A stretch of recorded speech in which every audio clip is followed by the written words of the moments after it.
This is my presentation to teach how to use the 5 whys problem-solving method.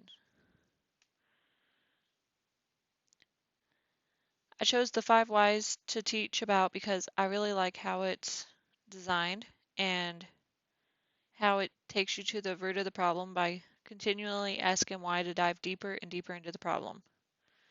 You start with to define your problem, and then you take your problem statement and you ask, why is that happening?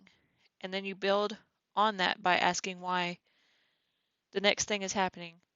And you take each of your answers and ask why again using that as an answer. What is the 5 whys?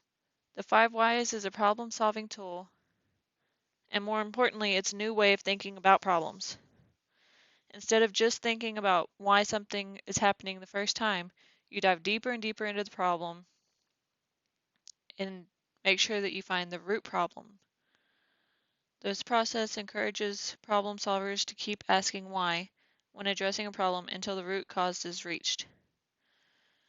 The 5 whys problem-solving method was designed by the Toyota company so that they could find the root problems of their issues. It helps find the root cause of the problem instead of solving symptoms. If you only solve the symptoms, you're just putting out fires in your company or whatever you're using it for. Instead of solving the problem, you're just solving the symptoms, and the root problem is still going to make other problems.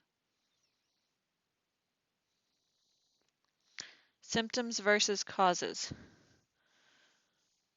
A symptom is a problem that comes to your attention. We can usually fix symptoms by returning things to normal, like cleaning up a spill or replacing a broken part, but something else is going to go wrong. If you have a flat tire and you just add air to the tire, you didn't fix why it went flat and it'll just go flat again. Only fixing the symptoms will lead the problem to happen again, but it may happen in a different way. Instead of just going flat next time, it may blow out completely, causing damage to the vehicle or even a wreck. A deeper look needs to be taken to find the root cause.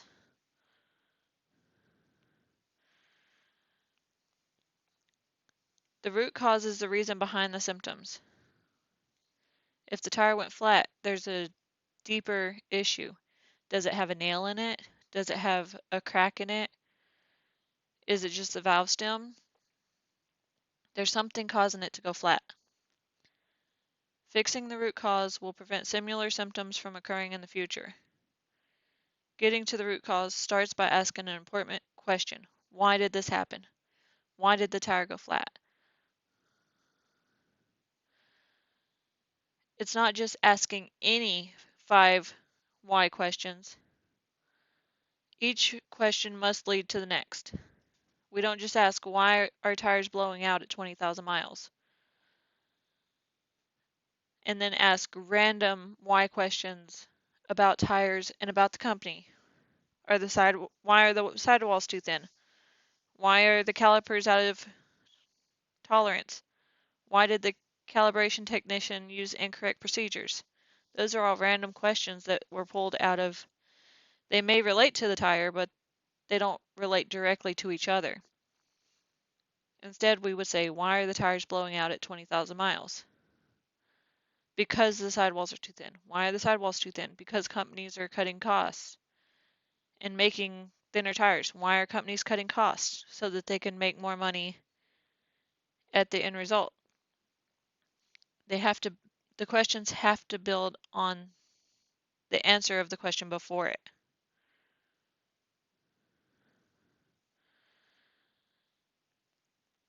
Here we have a example of a problem. The problem is we have a flat tire.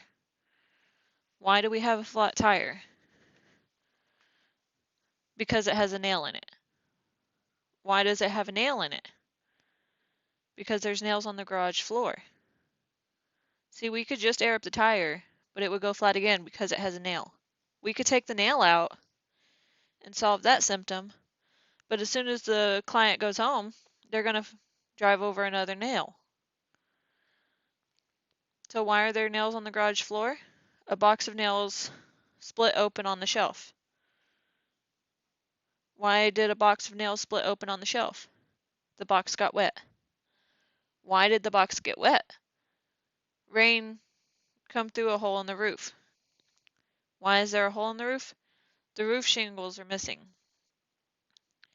So as we go through and find the root cause of this problem, it went from being a tire problem to a roof problem.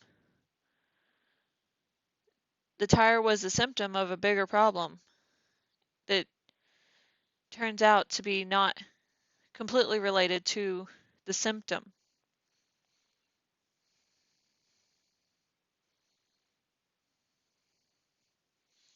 Symptom treatment versus to problem prevention. See, if we just treat the symptom of the flat tire in the example before, something else will happen. Being that there was a hole in the roof, the next problem could easily be that his roof, his whole garage caves in. We're not fixing the root problem if we just fix the tire.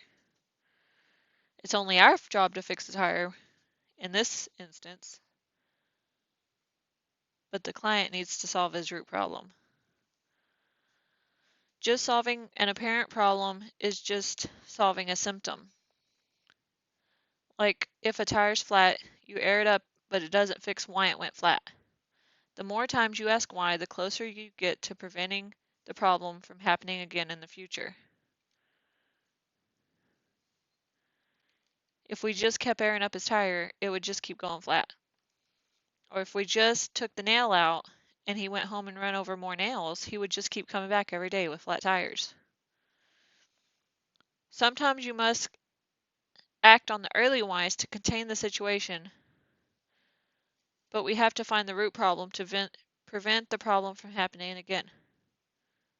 We have to air up the tire to get it to the tire shop, and we have to patch the nail hole so that he can drive his car, but we have to figure out why things are happening.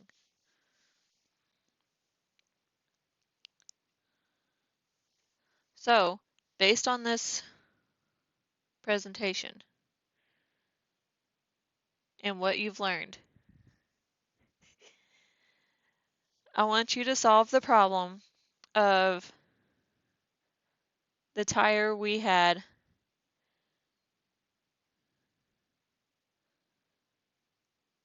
off of a semi-truck that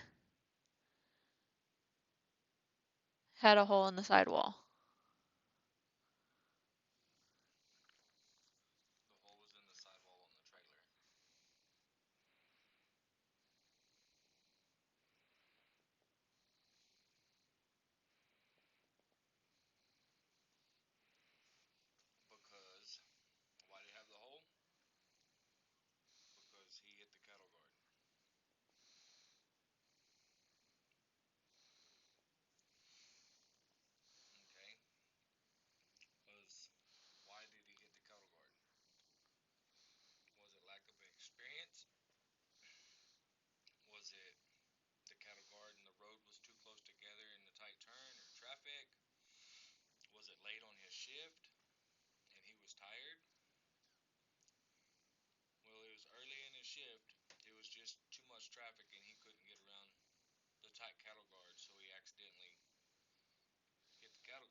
So technically, it would say, why did he hit the cattle guard?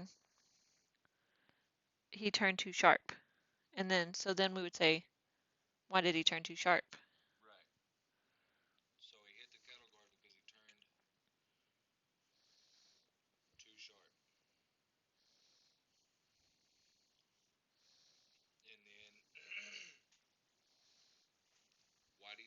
sharp, traffic.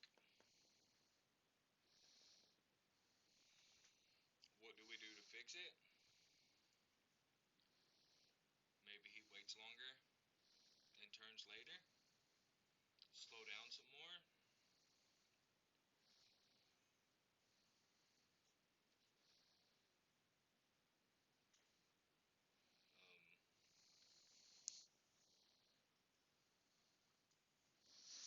So, why was there too much traffic? Rush hour. Okay.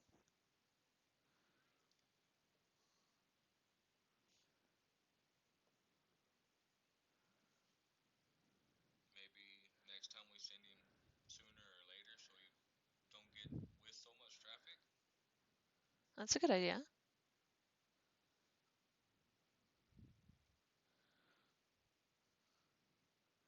So, in this, the problem started out being that there was a flat on the trailer, but the root problem was traffic. Traffic. He should have got sent out earlier in the day to make his load.